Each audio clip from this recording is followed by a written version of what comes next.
Welcome to For the Record. I'm Will Keneally. This week, Madison joined a growing list of American cities witnessing a shooting in one of our city's schools. Now, shortly before 11 a.m. on Monday, a 911 call came from Abundant Life Christian School on the city's east side. And in the hours and days since, we would go on to learn that at least a teacher and student were killed, with a suspected shooter dying as well. Now, as we record this, 2 other victims remain hospitalized and in critical condition. Now, this has thrown Madison in the national spotlight over the tragedy and many of our local officials on the national stage. Joining us now is Satya Rhodes-Conway, Madison's mayor. And thank you so much for joining us. Really appreciate it. Thank you for having me. So the other big news from this week is our police chief, Sean Barnes, is taking a job in Seattle. I think the question raising to everyone's mind initially is what that means for the investigation going forward here. Well, I'm grateful to the chief for setting his departure date into next year, so he won't be leaving us until February. And he will obviously transition everything that needs to be transitioned during the month of January. We have an incredibly professional team at the Madison Police Department, and I have a lot of faith in their ability to provide continuity to the investigation and do whatever needs to be done. Do you have a sense of who will step in as an interim chief immediately after his departure? So that's a decision that's made by the Police and Fire Commission.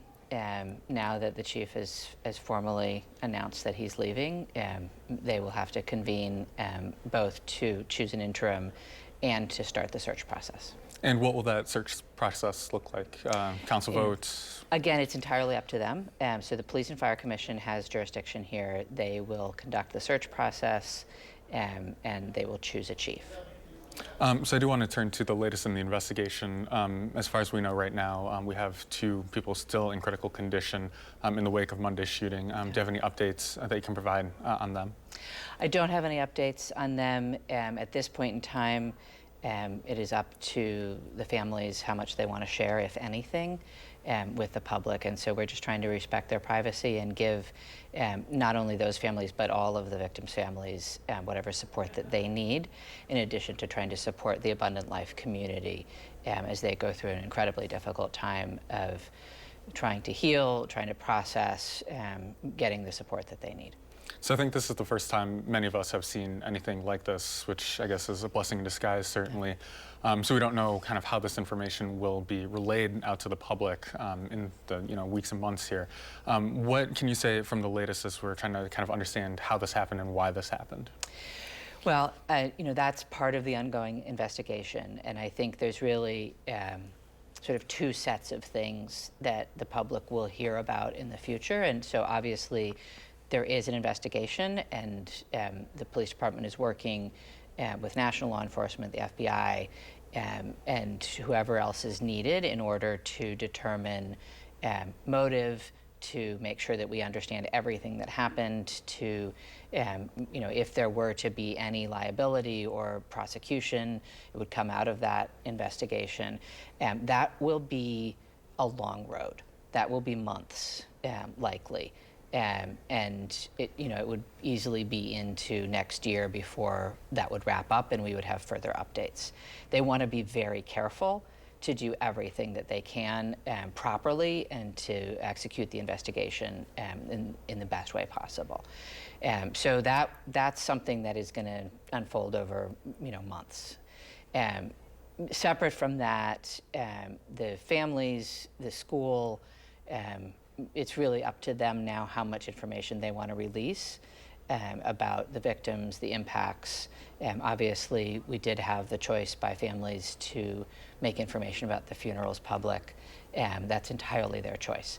At this point, government sort of steps back, gives as much support as we can, but we really want to let the folks that are most impacted take the lead on how public they want to be. So you're talking about getting some of the federal, I imagine, state resources as well. Yes. Oddly enough, just in the campaign sense, you were working closely with the Biden campaign there. Having to have those kind of conversations with the president, how have those conversations gone? What kind of resources are we getting here in Madison? Well, I will say that really folks from every level have been very gracious, reaching out immediately with offers of support and help.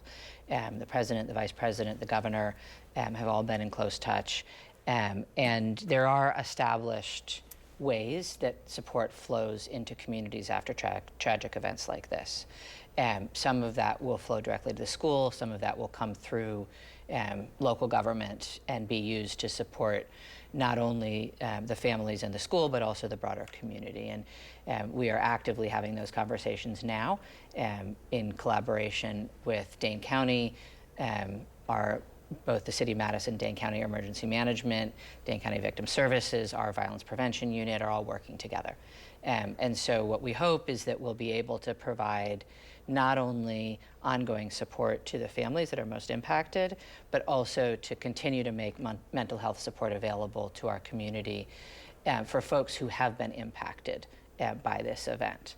And I certainly would encourage anybody who is feeling like they have been impacted and need resources at this point in time to reach out to help, first of all. Anybody can call 988 at any time. But also to check cityofmadison.com/resources, where we're going to continue to post resources that are available, again, to the Abundant Life community in particular, but also to the broader community. When you have to kind of imagine rebuilding or kind of responding to something like this, to what extent do you reach out to other mayors? Later in the show, we'll talk to a person from Newtown, Connecticut. Do you get any support from people who've been through this before? I do. I will say that I have had many mayors reach out to me over the course of the week and offer their support and help if there's anything they can do. In particular, I've had mayors who have gone through something similar reach out and offer advice and resources, and that's been invaluable. There is, unfortunately, there is a guide for what you do as a mayor in the first 24 hours that has been written and developed because we have had so many mayors have to go through this. So there is also a lot of support from national organizations that have reached out to offer advice, resources, ongoing thoughts about what we do next. And again, that really comes down to we want to support the families, we want to support Abundant Life and that community, and then we want to support anybody in the larger community who's been impacted. I don't want to neglect our first responders who did an absolutely incredible job. It really unbelievable that folks choose as their profession to run towards danger. We are all so lucky that they do. And so a huge thank you to our first responders, but they also need support in the wake of a tragedy like this. It is a very difficult thing mentally to experience. And so we have a robust structure of support around our police and fire departments and offer them mental health services. But we want to make sure that everybody who was impacted by the scene in a professional way gets the support that they need, whether that's the 911 center or folks who are part of the reunification process. We want to make sure that people get the support that they need going forward. And that, again, is something that we hope to get additional support from the state and federal level for. Yeah, how are they doing?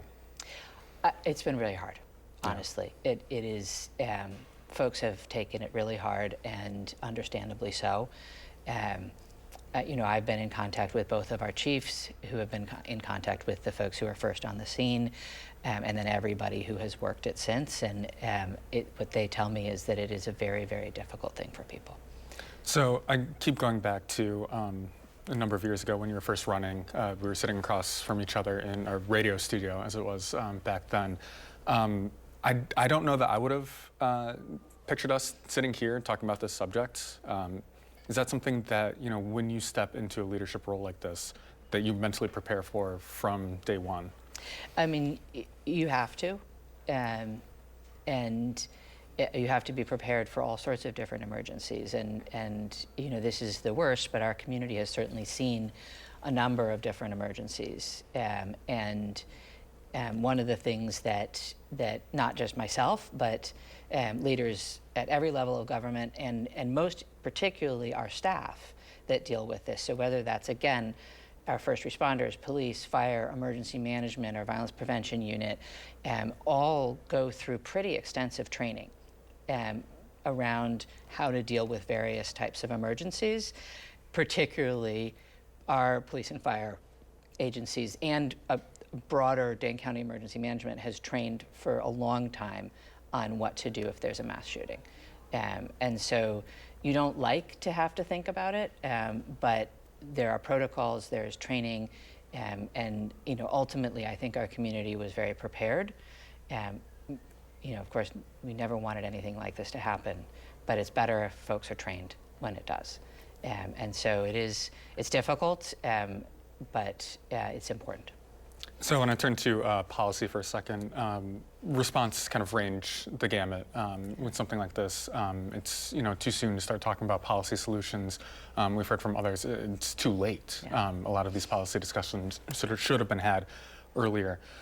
Is there anything, state law certainly being a thing that you're not able to touch in your role, is there anything locally as a matter of city ordinance or executive action that you can take that you'd be considering in the wake of this at all?